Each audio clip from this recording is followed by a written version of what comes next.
Pero sa kabila nun, ayoko talaga ng gulo. Ayoko ng ICC, ayoko ng impeachment, pero sa kabilang dako, ayoko rin ng destabilization ni Bongbong, yung coup d'etat, yung RevGov, ayoko ng gulo eh. Ang balita ko, may warrant daw ako pag... Hindi, totoo. Yung sa ICC or something, matagal na akong hinahabol ng mga putang ina.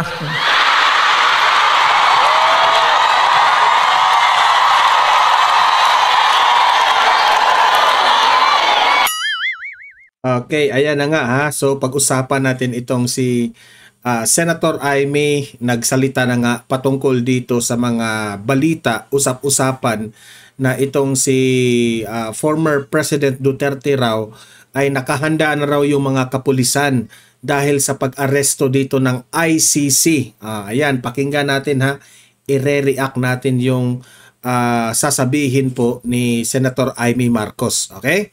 Ito, pangalawa nating pag-usapan ay pakinggan po natin itong mga highlights na nangyari sa speech ni former President Duterte doon sa Hong Kong. No? At patungkol din, nag-react din si Tatay Digong sa ito ngang kumakalat na balita na nakahanda raw itong mga ICC at itong mga kapulisan natin para aarestuhin itong si former President Duterte. Okay?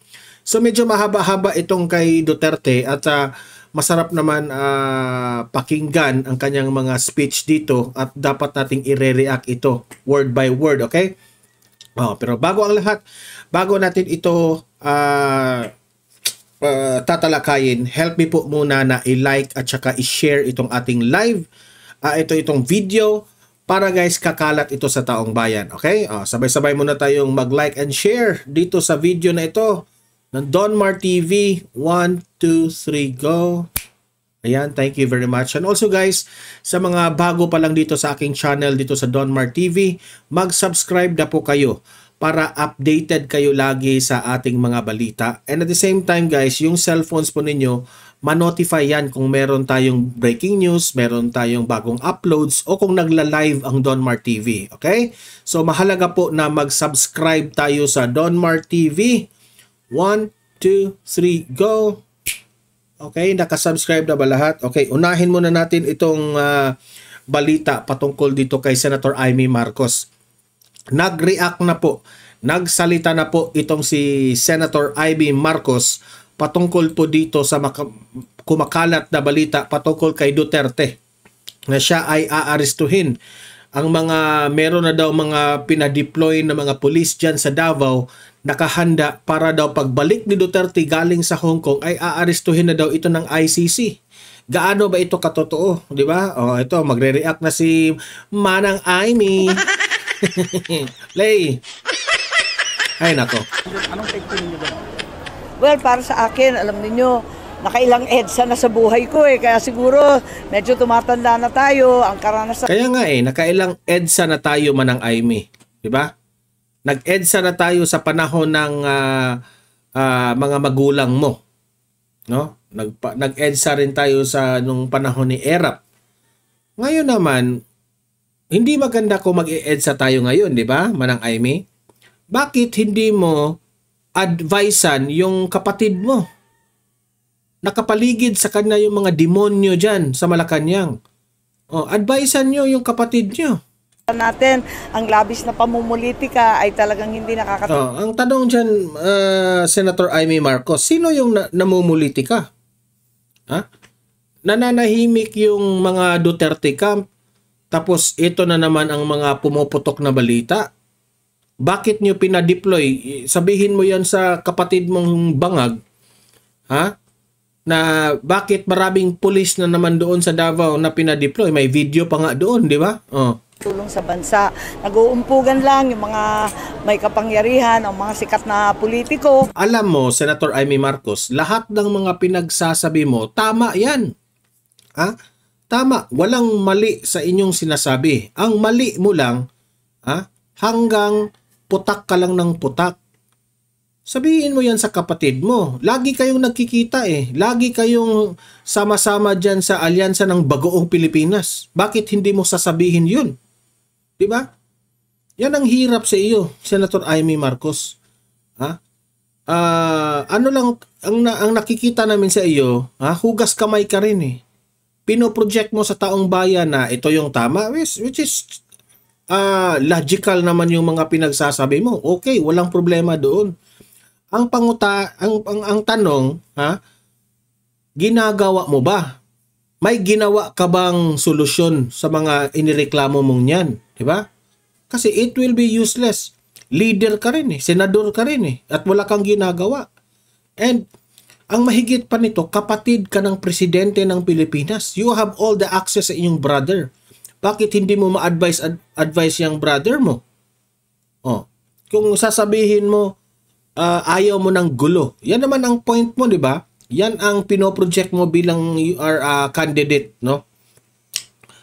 Ayaw mo ng gulo. Bakit hinahayaan mo yung kapatid mo na batikusin nyo, suka-suka na yan, di ba? Bakit hinayaan mo ang kapatid mo na ginigipit itong mga kaalyado ni Duterte? Di ba? Bakit hindi mo sasabihin sa kapatid mo na sitahin mo yung si Tambaluslos?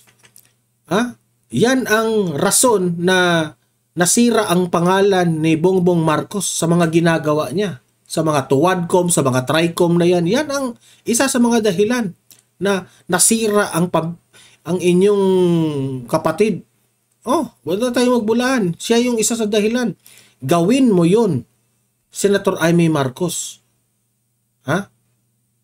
Lapitan mo yung kapatid mo. Nagbabanatan, panahon ng eleksyon ngayon, pero ang kawawa lagi ay ang sambayanan, hindi natututukan ang problema ng bayan. Ito, yung problema pa rin natin, yung mahal na bilihin. Kahit naman hindi eleksyon, kahit naman hindi kampanya, hindi naman talaga natututukan ang problema ng Pilipinas. Di ba? Yan ang realidad eh. Kasi, ika nga, sabi ni VP Sara, ang kapatid mo ay hindi marunong. At ayon kay former President Duterte, ang kapatid mo ay weak leader. Diba? Weak naman talaga eh. Ang gasolina na walang pawi, ang pagtaas, at ang kakulangan ng trabaho at sapat. Yang lahat na mga minention mo na problema, remember, 3 years na ang panunungkulan ng kapatid mo. Bakit hindi niya yan na solusyonan?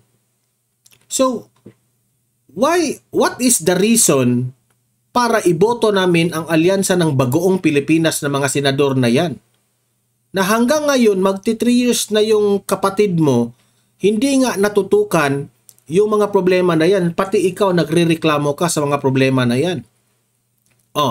Kaming taong bayan, papayag pa ba kami na you will have another 3 years? Iboto pa ba namin yung mga senador na mga inendorso niya? Siyempre hindi. Hindi namin iboboto. Hindi niya nga kaya itong 3 years na ito. Tapos may idagdag pa siyang another 3 years with these senators. Ayaw na namin. Ayaw na namin iboboto yung mga senador na yan. Nakakatakot na. We want change. So, dapat hindi na yung mga dating naging senador na. Pati ikaw, Amy, wala ka ng wala kang silbi dyan sa Senado. Sahod, lahat yan ang tunay na problema natin. Sana tutukan na lamang yan. At paano yan natututukan? Paano yan natututukan na busy kayo, busy itong mga galamay ng kapatid mo, na i-impeach si VP Sara, na si Duterte ikulong sa kanyang AGK, doon kayo busy. Kaya nga, you have all the access, kapatid ka ng presidente. Ipamukha mo yan sa kanya if tunay kang may malasakit sa taong bayan. Mumuliti ka, isang tabi na muna. Meron namang eleksyon di bumoto sa eleksyon, pero yung tuloy-tuloy na umpugan ng malalaking tao, tigilan na muna. Kung ambisyoso, malayo pa ang 2028. Lubayan. Alam ko ang pinoproject nito ni Aimee, gitna lang siya. Yan yun yung aking analysis sa kanya. Gitna yung niya, projection niya. Ayaw niyang makigulo dito sa kabila. Ayaw din niya makagulo dito sa kay Bongbong, 'di ba? Yan ang pinoproject niya. Akala siguro niya hahakot siya ng maraming boto. Hindi ganyan, Amy. Natuto na po ang taong bayan. natin. Pero paano po yung realidad po in the event na talagang meron na nga ho talagang ilalabas na Wala, nabasa ko lang sa dyaryo, mahirap mag-comment kung speculation ang tanong dito ng media, patungkol po ito sa ICC, no, ni Duterte. lang yon, kung fake news or panindak lang, hindi ko alam eh. Kaya ayokong mag-speculate, pero sa kabila nun, ayoko talaga ng gulo. Ayoko ng ICC, ayoko ng impeachment, pero sa kabilang dako, ayoko rin ng destabilization ni Bongbong, yung Hindi. Actually, kathang isip nyo lang yung destabilization na yan eh. Sabihin mo yan sa kapatid mo at ni Martin Romualdez. Yung destabilization na yan, mismo si former President Duterte ayaw ng destabilization. Ayaw niya. Gusto pa nga ni former President Duterte daanin sa eleksyon. Yung destabilization na yan, kathang isip lang yan para masira na naman ang mga Duterte, Senator Amy. Walang tinatawag na destabilization kasi kung merong destabilization, noon pa nananawagan na si Duterte na i-destabilize yung Marcos administration. Subalit hindi. Itong mga ginagawa ni Duterte at mga kaalyado ni Duterte, at itong mga vloggers na mga DDS, yan po ay purely kritisismo. Nagkri-criticize lang kami. Kasi ito yung sa amin, gusto namin i-criticize ang government so that the government will be aware na ganito na po yung mga ginagawa nyo.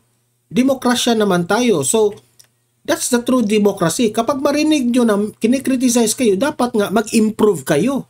Pero anong ginagawa ng gobyerno ng kapatid mo? Pilit ninyang pinatatahimik itong mga vloggers. Pilit niyang pinatatahimik itong mga nagsasalita na mga dating government officials. Sina Roque. Itong si Pastor Apollo Kibuloy, pinatatahimik. Yan ang mali dito sa gobyerno ng kapatid mo. yung RevGov, ayoko ng gulo eh. Parang nalipas na yan eh. Hindi na uso yan eh. Paulit-ulit na yan. Parang siklo na yan sa ating kasaysayan. Hindi pa tayo nadadala.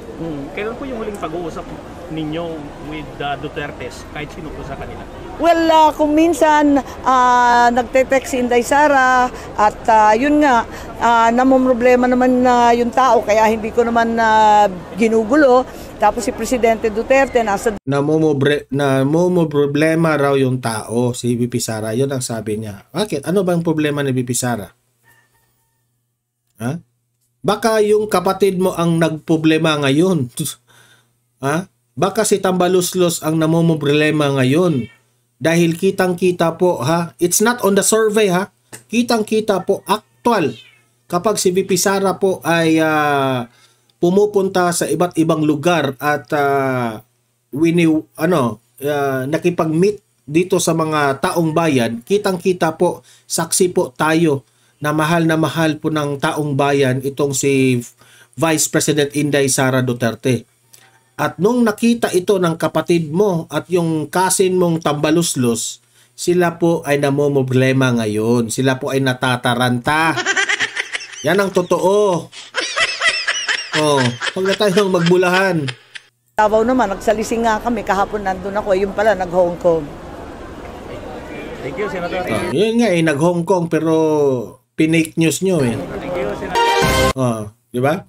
Pinake news nila. So heto, panoorin rin natin itong speech ni former President Duterte kahapon sa Hong Kong.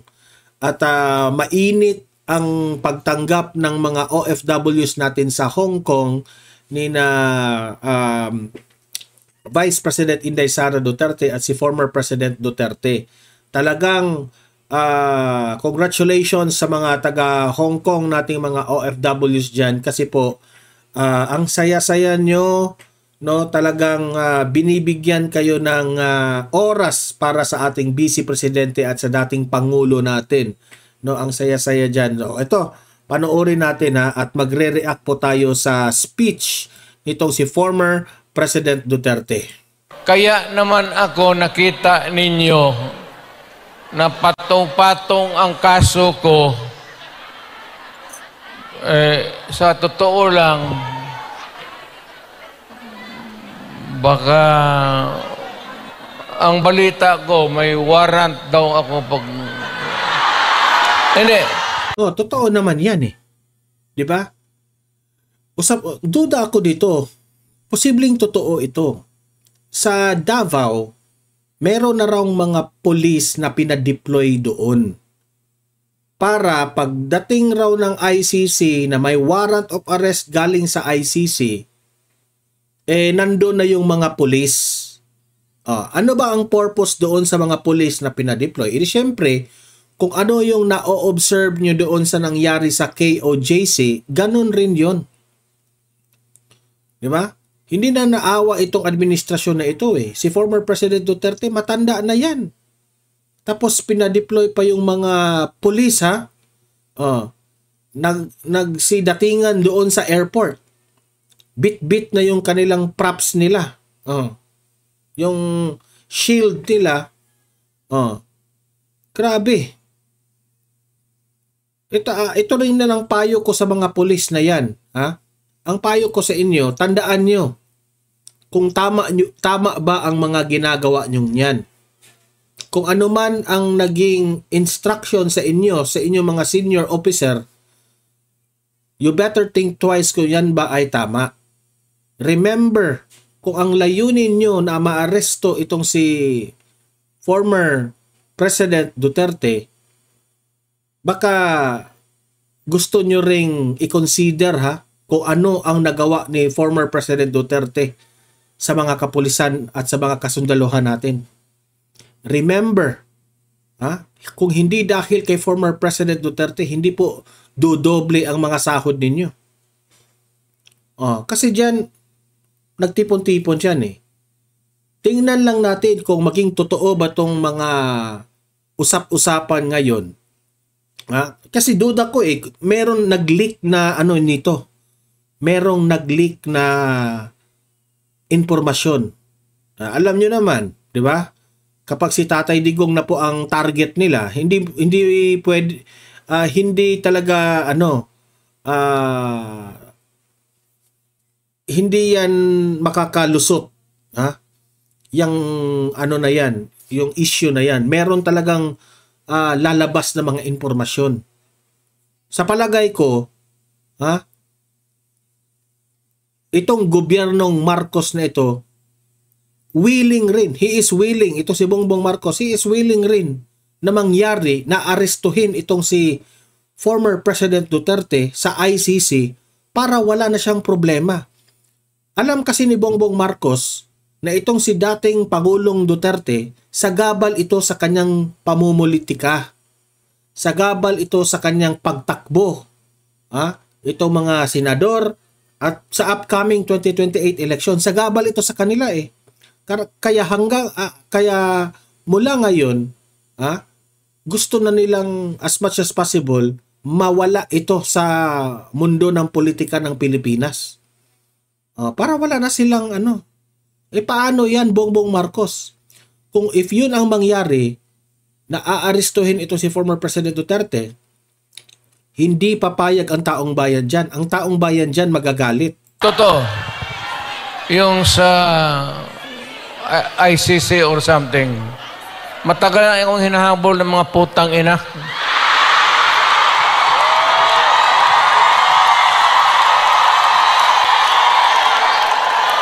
Nakakagalit nga eh. Bakit yung ICC na yan pakialamero dito sa gobyerno ng Pilipinas? Ang kakapal talaga ng mukha. Tingnan natin kung hindi pa magagalit ang taong bayan sa inyo kapag dadating kayo dito. Ano man ang kasalanan ko? Na ginawa ko man ang lahat sa panahon ko para may konting katahimikan at mapayapa ang buhay ng Pilipino. Ang problema nito, ewan ko kung ang tingin ng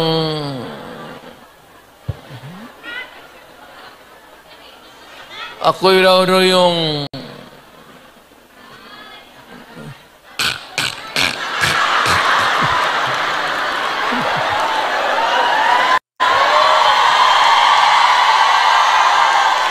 o ganito na lang. Ito ganito na lang. O sabi ko, assuming na totoo talaga yung naririnig ninyo, bakit ko ginawa yan? Para sa sarili ko? Para sa pamilya ko? Actually, former President Duterte is talking to his heart. Anong ibig kong sabihin? Bakit? May makukuha ba siya doon sa pag-solve ng doon sa war on drugs? Wala naman siyang makukuha doon. Diba? Ginawa niya yun para sa taong bayan. Ginawa niya yan para sa future ng ating mga kamag-anak. Dahil dito sa Pilipinas, sobrang lala na po ang problema natin sa droga. So, kinailangan nating talagang tuldukan yung problema na yan. Kasi kung walang tutuldok niyan, lalong lalala yung problema na yan. Kaya nga, nag-express si former President Duterte sa kanyang hinanaing patungkol dyan. May makukuha ba kami dyan? Para ba yan sa akin? Para ba yan sa aking pamilya? Wala kaming perang makuha dyan. Oh, kung laliman nyo ang inyong analysis, ginawa niya yan dahil galit na si Duterte.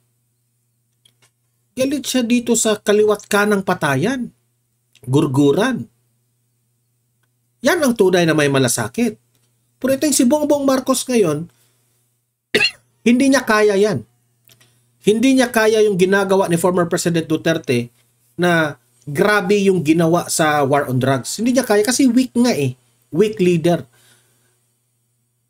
Naka-remember ako sa sinabi ni former President Duterte. Nung sinabi niya na kung hindi mo kayang manggurgor ng tao, huwag ka na lang magpresidente.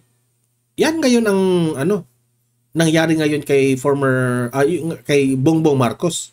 Yan ang nangyari sa kanya. Takot eh. Weak leader nga eh. Imagine sa buong mundo hindi na nga nirerespeto si Bongbong Marcos. Kapag pumupunta siya doon sa mga world leaders, doon kung saan siya pumupunta, kitang-kita nyo ang treatment kay Bongbong Marcos. Parang inis mo lang si Bongbong Marcos compared to the other leaders. Yung nangyari sa Amerika. Yung nangyari sa Saudi ba yun? Makikita mo talaga na walang respeto sila kay Bongbong Marcos. Hindi sila takot kay Bongbong Marcos. Hindi kagaya nitong si Tatay Digong nung pumunta ito sa Russia. Alam naman natin si Putin, well respected si Tatay Digong. Pero si Bongbong Marcos, ewan ko na lang. Ay nako. Para sa inyo at ang inyong mga anak. Correct. Ating bayan. Kaya ako man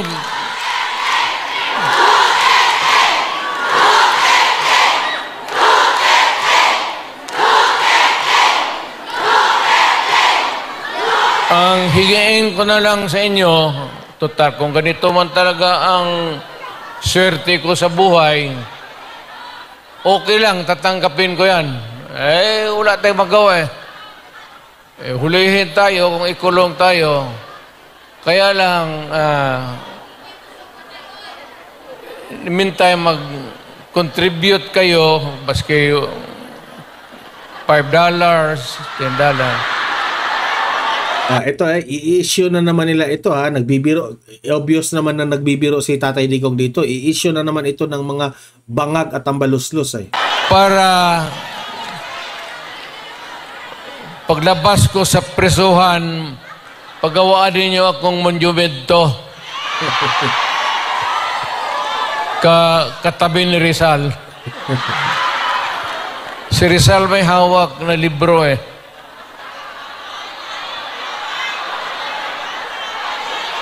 Akin ang...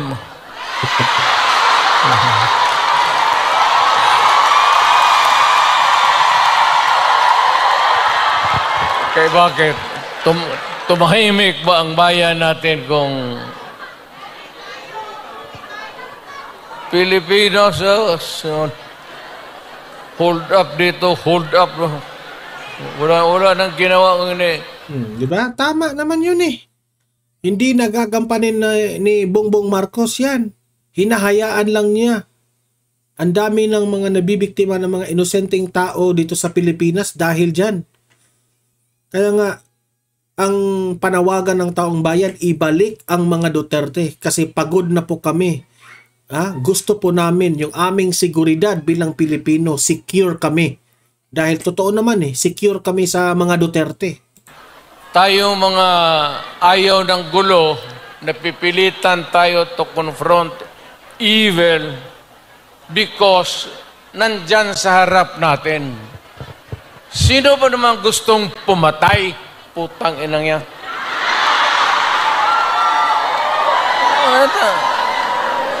Bakit ako why would I waste my time? Correct. Hindi nila pumapatayan si Duterte, lumalabas ng gabi, ganon. Anso, sino ba naman gusto maging security guard? Na ang kinuha ko, law. Hindi ibig sabihin in a small time ni Tatay Digong yung security guard Ang ibig niyang sabihin, law ang kinuha niya. Abugas siya. Abogado ang kanyang kinuha. Tapos, ginawa niya bilang mayor para siyang security guard. Galit siya dun. Kasi, rumoroving siya gamit ang taxi para lang makita yung syudad niya, yung city niya na safe. Nag-disguise si Tatay Digong na security guard. O kung taxi driver, nag-disguise siya. So he hates that. Sabi niya, galit siya kasi law. Abogado ang kanyang kinuha tapos nagiging security guard na siya dahil dito sa problema ng Pilipinas. Yun ang ibig niyang sabihin. But, siguro sa trabaho, alam mo sa gabi, dyan rin lumalabas yung mga masasamang tao.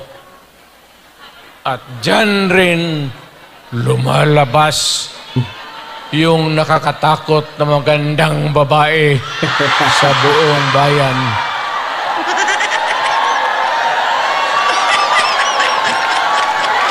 Sino bang nakita ninyo maganda sa araw? Nakita?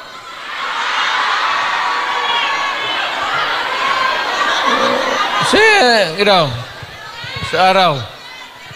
Ito yung hindi kaya ni Bongbong Marcos, di ba? Yung biro ba na biro ni former President Duterte na maki-level po ng mga masa. Si Bongbong Marcos magbiro-biro siya sa masa, ang corny. Ito yung mga biro na tingnan nyo. Ang saya-saya sa loob ng sobrang masaya ang nasa loob ng complex dyan sa mga OFWs dyan sa Hong Kong, di ba?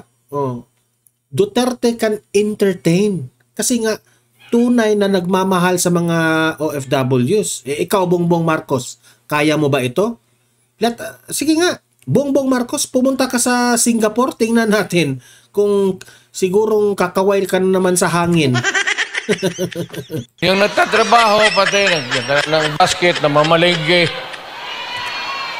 Pero pagkagabi, makita mo, lumalabas, mga anghel, gising na. Ang mga demonyong putang inatulog na.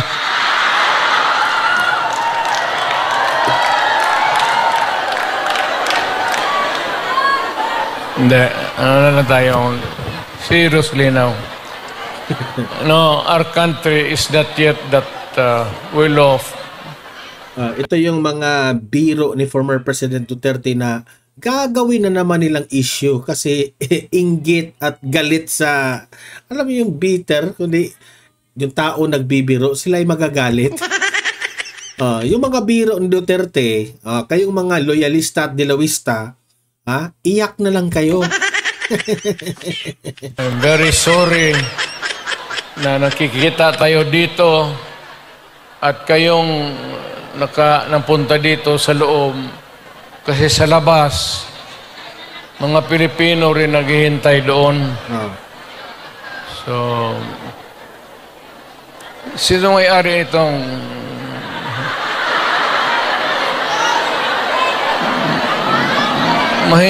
mahinang klase? Siguro ano? Yan ha, biro yan ha. Biro, nagbibiro yung si Tatay Digong. Siseryosuhin na naman ito ng mga dilawista at loyalista. Contribute lang tayo. Gawa natin third floor. For exclusive use. Para every Saturday makita-kita tayo.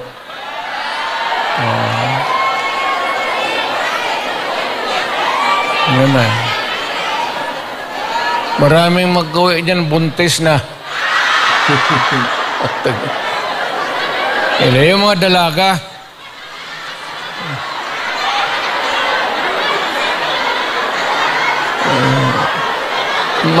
Mahirap kaya walang ano.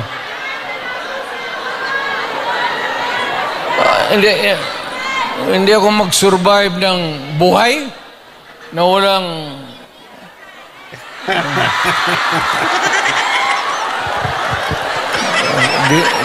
biro yan ha, biro yan. Ito pa. Nandiyan ba asawa ko?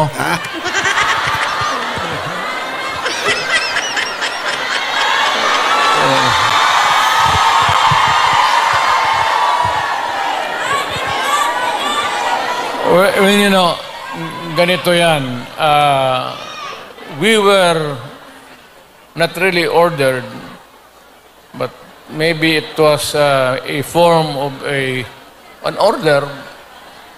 But ang dumating sa atin ay request from the Hong Kong authorities that we avoid talking about politics. Ako wala naman akong no plans to talk about politics. It's too early. I will talk about it sa Pilipinas. Doon na lang kayo makinig. I'm not trying to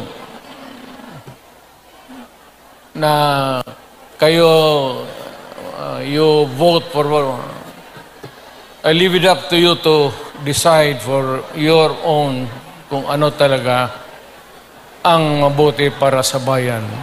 Pero kung ano kayo, if you have to listen to some advice, maybe you can consider the advice ng former president. An advice that is only good for the country. I am not talking about any candidate, but the interest of the Philippines. So, but meron akong mga kaibigan na nandito. Grupo kami dumating. I happen to promise my... Sana nga yung... Wala pang asawa ko.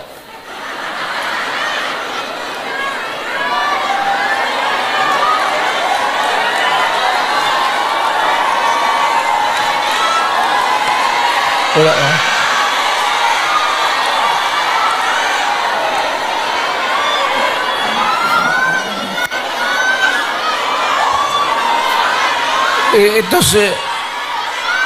Ito si Hanelet kasi ang asawa ko overseas worker niya. Yung asawa ko ngayon, yung una kong asawa, wag na yun. Nanay ni Inda yun. Medyo problema tayo. Alam mo yung nanay ba ni Inday? Tisayan. Tapos nakita ko yan sa eroplano, stewardess eh. So, pag ano ko, hinanap ko kung saan yung bahay. Doon sa Monteverde, doon sa Davao, pasok ako sa mga bahay-bahay doon, nakita ko ang gaga. Nagalaba. Sabi ko, ba't maganda ito ah. Tapos sa hagdanan ako sa kabilang, sabi ko, Miss, labandera ka?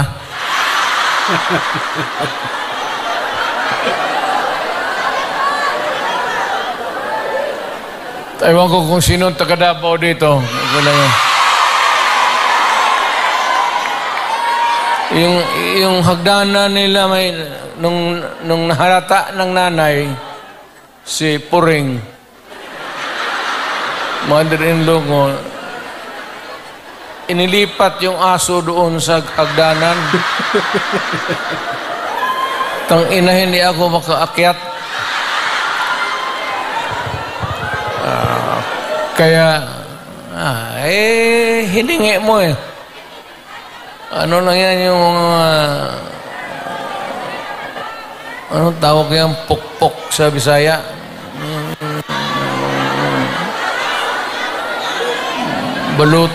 Balutin mo ng karne. Tingnan nyo yung audience ni Tatay Digong, no? Sobrang maingay yung audience. Meaning to say, they are enjoying Tatay Digong. Kasi tunay silang gustong makita ni Tatay Digong. Tunay na mga supporters. Yung sa kabila, si Bongbong Marcos, kapag magsalita, sobrang tahimik. Ha? Tahimik. Kasi nga, fake yung mga audience. Fake supporters yung kay Bongbong Marcos. Phone mo doon. 2 araw, ang aso nila 2 aso na ako na.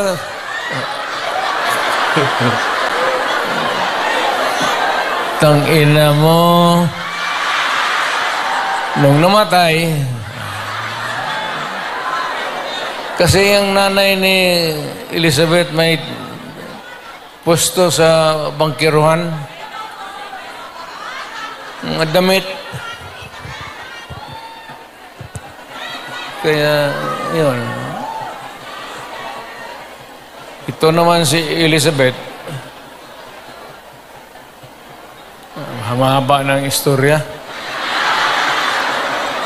Pero basta tinanan ko. Dinala ko sa Digos. Kasi nung na high school ako, nag-abot ako ng Digos.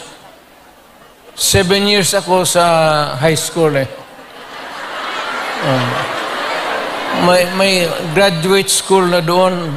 Umabot talaga ako ng Digos, putang ina. Doon na ako nag-graduate. Sa bagay, sa totoo lang ha, hindi ako nanggayabang. Nothing to be proud of. Nothing to... Alam ba ninyo, ang presidente ninyo, 7 years high school. Oh, taga-Davao, may alam. Tignan mo ako, sinong mahusay sa lahat? Diba? Kasi nag-aral ako ng matagal sa high school talaga. Tinapos ko ng 7 years para ma-master ko yung buhay.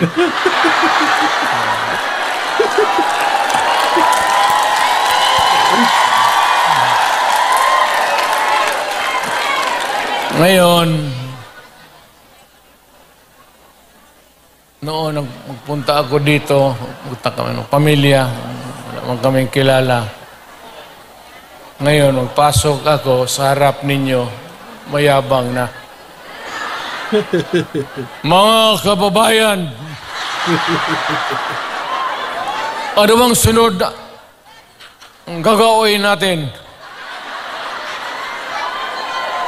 Ano ba itong Pilipinas? Maligaya kayo o hindi?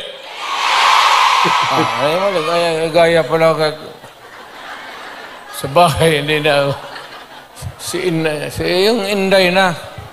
Yun ang maldita. Di ba sinabi ko sa inyo, sino yung mga matatanda dito, nanan? Di ba sinabi ko sa inyo, maliit pa yan si Inday. Sinabi ko na sa inyo, maldita yan, bantay kayo. So, nakita nila nagbugbog ng pulis. Hindi lang yun. Hindi, yung nakita lang ninyo sa TV, maraming binugbog yan, mga driver. Mamili kayo ng kalaban. Hindi, ano yan si Inday? Bright, smart, pero mainit ang ulo.